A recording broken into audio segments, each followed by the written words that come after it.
Walter's a highly successful attorney. He's the former director of the Atlanta Regional Office of the Securities and Exchange Commission, was a longtime partner of Paul Hastings, and currently counsel to the law firm of Finch McCrane. Walter also has an impressive background with respect to his involvement in nonprofit organizations and attended Wharton's Business School at the University of Pennsylvania before coming to Atlanta to attend Emory Law.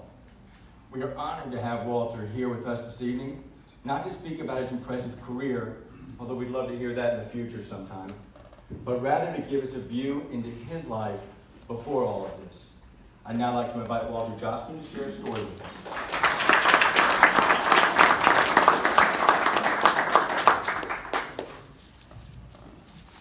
Stan, that was very impressive, thank you. And Jenna, I don't know if I can forgive you to put me after Stan. It's a tough act to follow. My story is a little different. I was not an orphan, not underprivileged. I grew up in Savannah Ridge. Savannah Ridge, not Atlanta Ridge. Savannah Ridge is sort of Atlanta well-to-do. We had a nice house on Washington Avenue. We had a house that Hy-Vee, the maid and the cook and the gardener. Never did any yard work. We never had a lawnmower. We had seats at D.B. Jacobs Synagogue on the front row. And I didn't realize until I was older that that's kind of a big deal. And that was sort of my life. So you're probably asking, why am I here? Well, we were rich up until the point where we weren't rich. My family had a big dry goods store and a dime store chain. This probably sounds familiar in every little small southern town. And in the late 60s, the business went under. We were completely broke. And my dad started a new business, and that failed. And so my mother had to go to work. As somebody who'd never worked a day in her life, she had to start selling office supplies. We're living just hand to mouth. And I was a young kid, so I was sort of oblivious to the anxiety of the house, but it was sort of a desperate situation because we had all eggs in one basket and that basket collapsed.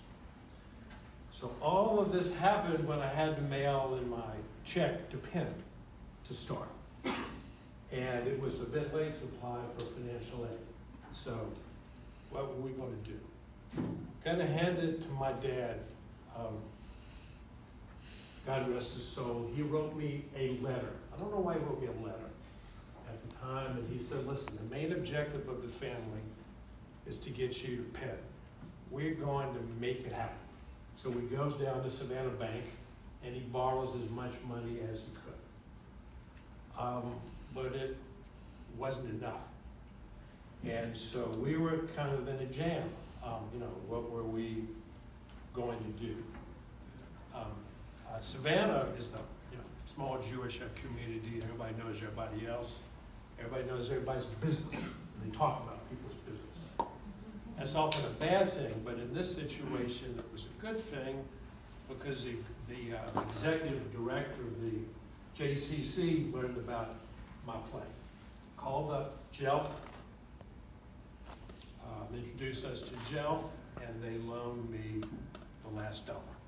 So I was able to go to Penn. So I'm grateful to Jelf for allowing me to go to Penn.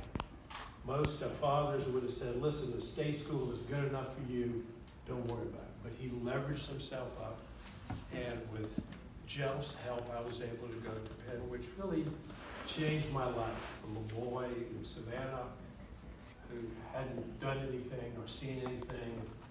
It expanded my world. It opened my world to the world of ideas and literature, philosophy, and art. Met people from all over the world. I even dated a Zionist, a socialist, who got me to go to Israel. She taught me there was more to being Jewish than keeping kosher. I learned how to write and to think and to care about social justice and helping people. That was an important thing to do.